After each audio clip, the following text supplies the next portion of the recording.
జాతీయ అంతర్జాతీయ స్థాయిలో ఆర్గానిక్ వస్తువుకు విస్తృత డిమాండ్ ఉన్నందున రైతులు సేంద్రియ విధానంలో పసుపు సాగుపై దృష్టి పెట్టాలని నిజామాబాద్ ఎంపీ ధర్మపురి అరవింద్ జిల్లా కలెక్టర్ ఇలా త్రిపాఠి పిలుపునిచ్చారు. ఈ సందర్భంగా బోర్డు ద్వారా రైతులకు అందించిన సహాయాన్ని వివరించారు. ఎంపీ అరవింద్ మాట్లాడుతూ నిజామాబాద్ పసుపుకు ప్రపంచవ్యాప్తంగా గుర్తింపు ఉందని, ఆర్గానిక్ సాగుతో మంచి ధర లభిస్తుందని తెలిపారు.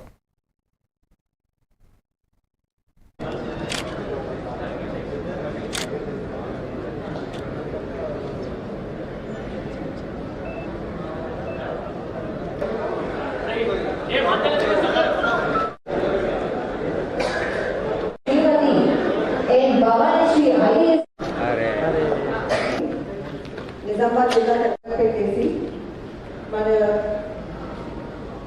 రిక్వెస్ట్ని ఈరోజు నిజామాబాద్ జిల్లా జాతీయ పసుపు బోర్డు సాధ్యమైంది, మనందరికీ తెలిసింది. అదేవిధంగా గంగాధర్ గారికి, గంగారెడ్డి గారికి, రైతులందరికీ నా యొక్క నమస్కారం. ముందుగా మీ అందరికీ నా పరిచయం ఇస్తాను.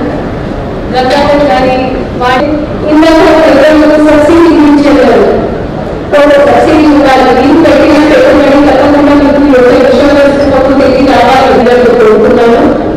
And anniversary celebration